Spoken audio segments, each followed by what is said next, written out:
आज का क्लास में हम देखें क्लास 9th का chapter number 4 exploring algebraic identity का एक्सरसाइज 4.2 हम करने वाले हैं। तो चलिए देखते हैं। सबसे पहला क्वेश्चन क्या है, फैक्टर कंप्लीटली।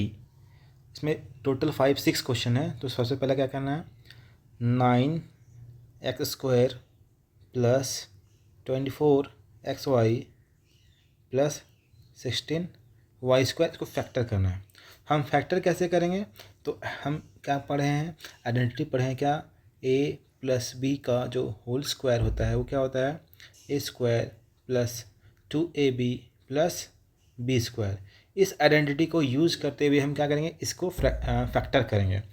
तो फैक्टर करने में ध्यान यहाँ रखना है मिडिल टर्म को, जो मिडिल टर्म है ना, ये मिडिल टर्म 2ab, इसको ध्यान रखना है। ये तो a² के फॉर्म में है, ये b² के फॉर्म में है, और जो मिडिल टर्म है क्या 2ab के फॉर्म में है। अगर ये पैटर्न a² b² और ये 2ab के फॉर्म में हो जाए ना, ये 2ab के फॉर्म में हो जाए, तो इसको हम फिर क्या लिख सकते हैं, a प्लस बी का होल स्क्वायर लिख सकते हैं। तो हम पीछे से ये प्रूफ करना चालू करते हैं ना, इससे हम क्या करेंगे, फैक्टर करेंगे। तो सॉल्यूशन इसका क्या है, इसका फर्स्ट का हम जो 9x² plus 24xy plus 16y² है, इसमें किसको लगता है, इसको स्क्वायर के फॉर्म में 3x का होल स्क्वायर लिख सकते हैं ना। 9 का स्क्वायर क्या होता है सर, 3 होता है, तो सॉरी 3 का स्क्वायर क्या होता है, 9 होता है, तो 9 को हम लिख सकते हैं 3x का होल स्क्वायर, 9x² को लिख सकते हैं। प्लस मिडिल टर्म को छोड़ देते हैं, हम पहले ये b वाला टर्म लिखते हैं, b वाला क्या लिखते हैं 16y², इसको लिख सकते हैं 4y का होल स्क्वायर लिख दिए। ऐसा इसलिए लिख रहे हैं ताकि हम इसको इस फॉर्म में हम कर पाएँ। अब मिडिल टर्म को लिखते हैं, मिडिल में क्या होता है 2ab, a कितना है यहाँ पे 3x है सर, b यहाँ पे कितना है 4y। क्या ये वाला टर्म, क्या ये टर्म ये इसके बराबर है, ये इसके बराबर, तो हम करेक्ट बनाए। 2 3 ज़ा 6, 6 4 ज़ा 24, 24 इन x इंटू वाई 24xy, बिल्कुल करेक्ट है। तो हम इस चीज़ को हम ऐसे लिख पाए हैं सर। ये क्या है, ये वाला पार्ट क्या है, a² है, ये वाला पार्ट क्या है b² है, ये क्या है 2 इंटू ए इंटू बी है, ये प्लस में ये देखो, तो a² b² 2ab क्या लिख सकते हैं, a प्लस बी का स्क्वायर। यहाँ पे a कितना है 3x है, b कितना है 4y है। तो हम फिर इसको लिखेंगे ऐसे 3x प्लस 4y का स्क्वायर, ये क्या हुआ फैक्टर हो गया। हम दो टर्म लिख सकते हैं सर, 3x प्लस 4y और एक बराबर 3x प्लस 4y, ये फैक्टर कम्प्लीटली हो गया। तो इस तरह से हम आगे वाला भी क्वेश्चन करने वाले हैं फटाफट। पहला नंबर क्वेश्चन हो गया। सेकेंड क्वेश्चन क्या है, 4x² plus 20st plus 25t²। तो हम करते हैं इसको factor, 4st plus 20s into T plus 25t²।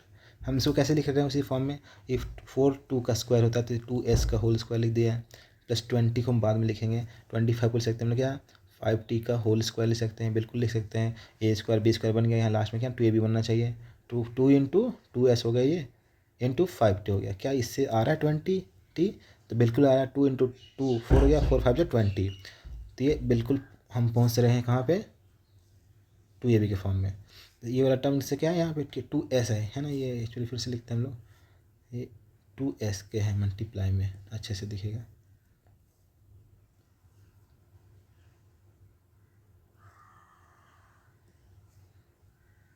Two into S ही है ना, इधर 5 इंटू, तो 2 2 जा 4 5 4 5 जा 20 है डन।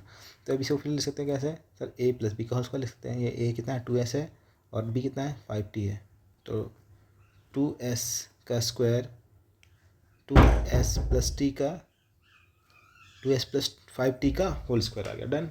इसको हम दो बार लिख सकते हैं ऐसा, 2s plus 5t 2s plus 5t ऐसा। तो ये क्या है फैक्टर हो गया इसका। थर्ड नंबर क्वेश्चन क्या है हमारे पास, थर्ड नंबर क्या है मेरे पास, 49x² plus 28xy plus 4y²। हम करते हैं सॉल्यूशंस का। ये 49x² plus 28xy plus 4y², इससे 49 को लिख सकते हैं सर 7 का होल स्क्वायर, तो 7x का होल स्क्वायर, यही तो जानना है इसमें। प्लस मिडिल टर्म को बाद में लिखते हैं, 8 क्या लिख सकते हैं इसको 2y का होल स्क्वायर, ये b आ गया, इसको लिख सकते हैं 2ab के फॉर्म में। चलिए लिखते हैं 2 इंटू 7x, a कितना है 7x यहाँ पे, अब b कितना है यहाँ पे 2y, तो यहाँ पे b कितना है 2y मल्टीप्लाई 2y, तो 2 into 7x into 2y, total कितना होता है 2 7 14, 14 जो 28, 28 इंटू एक्स वाई, तो बिल्कुल ये बराबर है। इसके लिए हम इसको ऐसे लिख सकते हैं, इसको 7x प्लस 2y का होल स्क्वायर, है ना। तो इसको 2 बार लिख देते हैं, 7x प्लस 2y, ये फैक्टर हो गया, फैक्टर हो गया, है ना, डन। नेक्स्ट क्वेश्चन क्या है तुम्हारे आपके पास 4 नंबर, 4 नंबर बोलता है क्वेश्चन कि 64p का square 32/3 PQ, 32/3 P into Q plus 4/9 Q square. तो इसको भी सेम फॉर्मूले में तोड़ेंगे, है ना। तो फर्स्ट पार्ट में दिया 64p स्क्वायर, 64 किसका स्क्वायर है क्या, हाँ सर 8 का स्क्वायर है, 8p का होल स्क्वायर, ये आ गया फर्स्ट वाला ए। अब बी देखते हैं, बी कितना 4/9, 4/9 को लिख सकते हैं 2/3 का स्क्वायर, बहुत सही, 2/3 का होल स्क्वायर लिख सकते हैं ऐसा, बिल्कुल लिख सकते हैं। 2 का स्क्वायर कितना हो गया 4 और 3 का स्क्वायर कितना हुआ 9, तो 4/9 क्यू स्क्वायर ऊपर चढ़ जाता है। अब ये 2ab के फॉर्म में है क्या, देखते हैं, 2 इंटू ए कितना है 8p इंटू बी कितना है 2/3 क्यू, क्या ये वाला टर्म, क्या ये वाला टर्म इसके बराबर आ रहा है, देखते हैं, आना चाहिए। 2 8 जा 16, 16 2 जा 32, 32/3, तो 32/3 पी क्यू आ गया, बिल्कुल सही है सर, आ रहा है 2ab के फॉर्म में। तो हम क्या लिख सकते हैं इसको, a प्लस बी यहाँ पे क्या है 2/3 क्यू का होल स्क्वायर, इसको हम 2 बार लिखते हैं, 8p/2/3 Q, 8p plus 2/3 Q, 2 बार लिख दिए, ये फैक्टर हो गया, डन। तो जब भी हमें फैक्टर करना पड़ता है ना, तो हमें ध्यान में क्या रखना है कि आइडेंटिटी, इस आइडेंटिटी से कहते हैं, ये इसमें याद है कि a स्क्वायर b स्क्वायर और 2ab के फॉर्म में टूटा हुआ है, तो ये देखना प्लस है ना, तो ये 2ab के प्लस 2ab के फॉर्म में टूटा है, तो प्लस 2ab के फॉर्म में यहाँ टूटा दिख रहा है ना, तोड़ रहे तो बिल्कुल आ रहा है।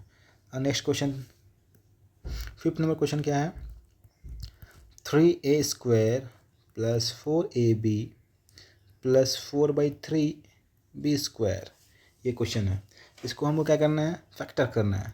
तो यहाँ पे देखिए 3 का किसी का तो स्क्वायर है नहीं, तो यहाँ 4 ये भी स्क्वायर नहीं है, किसी का स्क्वायर है क्या 3 नहीं है, ये 4/3 नहीं है, तो हम उसको 2 मेथड से बना सकते हैं, एक तो डायरेक्टली से बना सकते हैं और दूसरा 3 कॉमन लेके बना सकते हैं, है ना। तो देखते हैं कैसे बनाते हैं। हम क्या करें इसको ना, अगर यहाँ 3 है, हम 3 बाहर निकाल दें इससे, तो कैसे बनेगा क्योंकि ये 4b स्क्वायर तो हो जाएगा, तो हम क्या करते हैं इसमें, ये भी यही ना 3 बाहर निकाल देते, काम हो जाएगा इसमें भी, या 3 यहाँ एलसीएम लेके निकाल सकते हैं, जैसे मैंने वैसे निकाल सकते हैं, दोनों तरीके से बन जाएगा। तो हम क्या करते हैं 3 कॉमन निकालते हैं, तो क्या हो जाएगा 3 कॉमन निकाल दिया ना इसमें पूरा, तो ए स्क्वायर प्लस क्या बन जाएगा ये 4/3ab, 3 कॉमन निकाल रहे हैं, यहाँ क्या 4/9 हो जाएगा b स्क्वायर।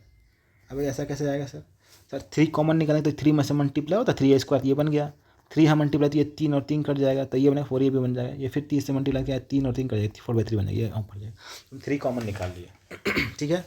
या फिर बोलो ऐसे कि ये क्या है 3 से डिवाइड कर दी पूरे टर्म को, ये बन गया, 3 कॉमन निकालने में ये बन गया, तो इसको हम ऐसे बनाते हैं 3, ठीक है। ये ए स्क्वायर परफेक्टली ए स्क्वायर के फॉर्म में पहले से लिखा हुआ है, ये बी क्या होगा 2/3 बी हो जाएगा, बी की जगह क्या हो जाएगा 2/3 पी हो जाएगा का होल स्क्वायर, है ना, बिल्कुल सही। क्या ये 2b ए के फॉर्म में 2a कितना a है यहाँ पे है इंटू बी कितना है सर ये 2/3 b, क्या ये 4/3 आ रहा है, हाँ 2 2 जा 4 4/3 ए भी आ रहा है, बिल्कुल करेक्ट है, तो ये हम बना लिए। अब क्या लिखेंगे इसको 3, ये क्या लिखेंगे a square b square 2ab के फॉर्म में क्या लिख सकते हैं इसको a प्लस 2/3b का होल स्क्वायर, ये बन गया। इसको हम फिर से 2 लिखना है, 2 बार लिख देते हैं a plus 2/3b, a plus 2/3b ऐसे, तो ये फैक्टर हो गया, डन। आते हैं क्वेश्चन नंबर 6 में। तो 6 नंबर क्वेश्चन क्या है 9/5 s² plus 6sb plus 5b square, इसको हमको फैक्टर करना है। तो अगर हम इसमें दिमाग लगाएं बढ़िया से, तो ऊपर में 9 तो दिख रहा है, लेकिन सर 5 नीचे स्क्वायर किसी का नहीं है, हम डायरेक्टली बना सकते हैं रूट करके, पर हमें थोड़ा सिंप्लीफाई करें तो आंसर तो मिल जाए। तो हम क्या करेंगे 1/5 कॉमन निकाल रहे हैं, 1/5 कॉमन निकालने तो क्या बचेगा 9s² बचेगा, यहाँ पे क्या हुआ 5 से मल्टीप्लाई करना, क्योंकि 1/5 कॉमन निकाल 5 3 जा 60, 5 से 60 हो गया, s इंटू वी हो गया प्लस 5 5 जा 25 भी स्क्वायर, ये क्या हो गया a और b इसका स्क्वायर के फॉर्म में आ गया, इसीलिए हम लिख सकते हैं आगे क्या 1/5 9 किसका स्क्वायर होता है सर 3s का होल स्क्वायर लिख सकते हैं इसको, ठीक है, प्लस टू ए बी को छोड़ देते हैं, 25 को लिख सकते हैं 5v का होल स्क्वायर, ए स्क्वायर बी स्क्वायर हो गया, 2ab का फॉर्म देखते हैं, 2 इंटू ए कितना है 3 into S, 2 into 3 into S, ये आ गया, इंटू क्या होगा 5 इंटू वी, क्या आता है 30, 2 3 6, 6 5 जा 30v, बिल्कुल परफेक्टली आ गया। अब क्या लिख सकते हैं सर 1/5, ठीक है, इसी तरह से इसको लिख सकते हैं क्या 3s है ना, ए प्लस बी का होल स्क्वायर, 3s ए है यहाँ पे, अब बी कितना है 5v है, 3s प्लस 5v का होल स्क्वायर, डन। अब थोड़ के लिखते हैं तो 1/5, 2 बार लिखते हैं 3s plus 5v, 3s plus 5v, ये तो टूट गया, ये फैक्टर हो गया, डन, आंसर हो गया इसका। अब आते हैं हम लोग क्वेश्चन नंबर 2 क्या बोलता है, find the value of the following using identity, कौन सा आइडेंटिटी यूज करना है, ए माइनस बी का होल स्क्वायर क्या होगा, square minus 2ab plus B square, ये आइडेंटिटी को यूज़ करते हैं हमें क्या करना है, इसका आंसर निकालना 79 का। तो बिल्कुल आसान, इसमें 4.1 में जो किए थे उसी तरह काम इसमें भी करेंगे, उसमें ऐड किए थे, इसमें माइनस वाला करने का है ना। तो हम क्या लिख सकते हैं 79 को कैसे लिख सकते हैं, सोल्यूशन इसका सर 79 का स्क्वायर को हम ऐसे लिख सकते हैं 80 माइनस 1 का होल स्क्वायर लिख सकते हैं ना। अब यहाँ पे क्या ए माइनस बी का होल स्क्वायर थे, तोड़ देंगे, ए यहाँ पे कितना है ए है, अब बी कितना है 1 है, तो इसको तोड़ते हैं, ठीक है। तो क्या फॉर्मूला क्या होता है, ए का स्क्वायर 80 का स्क्वायर माइनस 2ab, 2 इंटू ए कितना है यहाँ पे 80 मल्टीप्लाई कितना बी कितना 1 है, और प्लस 1 का स्क्वायर लिख सकते हैं, बिल्कुल ए माइनस बी का होल स्क्वायर ये होता है A square minus 2ab plus B square. तो 8 का स्क्वायर कितना होगा 64, और 100 है तो यहाँ पर डबल जीरो कर देंगे, जीरो है तो माइनस कितना होगा 80 इंटू 2 कितना हो जाएगा 160 प्लस 1, इसको सॉल्व करने के बाद जो आंसर आएगा वो क्या होगा, इसका आंसर हो जाएगा। तो 6400 1 में क्या करेंगे 160 सब्ट्रैक्ट करेंगे, है ना। तो जब सब्ट्रैक्ट करेंगे तो क्या 1 में 1 गया 1, 10 में गया 4, 3 में से गया 2, 6241, इसका स्क्वायर कितना हो गया 6241, 79 का स्क्वायर, ये आंसर। हम डायरेक्टली भी कर सकते लेकिन हमको यूज़ करना है क्या, ताकि आसानी से कैलकुलेशन हो जाए। 79 का स्क्वायर कितना हो गया 6241। नेक्स्ट क्वेश्चन क्या होगा 193 का स्क्वायर निकालना है ना। तो 193 का स्क्वायर कैसे निकालेंगे, तो सर 193 का स्क्वायर को लिख सकते हैं कैसे, हम लोग बताओ कैसे ले सकते हैं। तो सर 193 को 200 माइनस 7 का लिख सकते हैं ना 193 को, इसका होल स्क्वायर कर देंगे। यहाँ पे क्या ए कितना होगा 200 हो गया, बी कितना होगा 7 का हो गया, तो ए माइनस बी का होल स्क्वायर का फॉर्मूला लगाएंगे, ए माइनस बी का होल स्क्वायर क्या होता है A square minus 2ab plus B square. तो ए स्क्वायर कितना है, ए कितना है 200 का स्क्वायर हो गया, माइनस 2ab हो ना, तो माइनस 2 इंटू ए कितना है 200, अब बी कितना है 7 प्लस बी स्क्वायर होता है फॉर्मूला, तो प्लस बी स्क्वायर कर दिया। इसको सॉल्व करते हैं, 200 का स्क्वायर कितना हो जाएगा, तो ये कितना हो जाएगा 4, 2 2 जा 4, 1 2 3 4, 2 जीरो है तो 4 जीरो हो जाएगा इसका स्क्वायर में, माइनस 2 इंटू 200 400, 4 इंटू 7 कितना होगा 2800, है ना। 2 2 जा 4, 4 7 जा 28, प्लस 7 का स्क्वायर कितना होगा 49। जब इसको सॉल्व करेंगे है ना, कितना 40049 में माइनस क्या करेंगे 2800, है ना। जब घटाएंगे कितना होगा 9 में से 0 गया 9, 4 में से 0 गया 4, करेक्ट है, ठीक है। यहाँ पे कुछ नहीं तो 10 आ गया, 10 में से 8 गया कितना बचा 2, ठीक है। यहाँ पे कितना आ गया 3 में से 2 गया 9 में से 2 गया 7, और लास्ट में कितना बचा 3, तो 37249। तो 193 का स्क्वायर कितना आएगा 37249, एकदम बिल्कुल आसानी से कर सकते हैं। एंड सब्ट्रैक्ट करने में कोई दिक्कत हो तो ऐसे सब्ट्रैक्ट कर लेंगे हम लोग, है ना। तो हम लोग ऐसे भी सब्ट्रैक्ट कर सकते हैं आराम से। 9 4 इसमें कैरी गया 10 आया, 10 में से 8 गया 2 बचा, 9 में से 2 गया 7 बचा, ये 3 हुआ था यहाँ पे, इस तरह से आंसर निकलेगा। तो 37249 इसका आंसर है। नेक्स्ट क्वेश्चन क्या है 299 का स्क्वायर निकालना। तो 299 का स्क्वायर को हम कैसे लिख सकते हैं सर 300 माइनस 1 करके लिख सकते हैं 299 को, इसका स्क्वायर कर देंगे। ए कितना आ गया 300 आ गया, बी कितना आ गया 1 आ गया, ए माइनस बी का स्क्वायर फार्मूला क्या होता है A square minus 2ab plus B square में तोड़ेंगे हम इसको, तो क्या ए कितना हो गया सर 300, यहाँ पे तो 300 स्क्वायर हो गया, माइनस 2ab होता है तो माइनस 2 इंटू ए कितना हो गया 300, बी कितना हो गया 1 हो गया, अब प्लस में क्या करें बी का स्क्वायर 1 का स्क्वायर। अब 300 स्क्वायर कितना 3 3 9, कितना जीरो है 2 जीरो 4 जीरो हो जाएगा स्क्वायर में, मैच 200 2 गुने 3 कितना 600 आ जाएगा, और प्लस 1 हो जाएगा। तो क्या हुआ 9001 माइनस क्या करेंगे 600, कितना आएगा सब्ट्रैक्ट करने के बाद 1 में से 1 गया, ठीक है। अगर 0 है तो 0 हो जाएगा यहाँ पे, 0 में से 0 गया 0, फिर 10 में से 6 गया 4 बचा, फिर 9 गया और यहाँ फिर 8 बच गया। 8 9 4 1 0, सब्ट्रैक्ट कर लेना अपने हिसाब से, है ना। ये आंसर हो गया। तो अभी ये चैप्टर ख़त्म हो गया है 4.2। हम नेक्स्ट वीडियो में 4.3 को बनाएंगे। Thank you.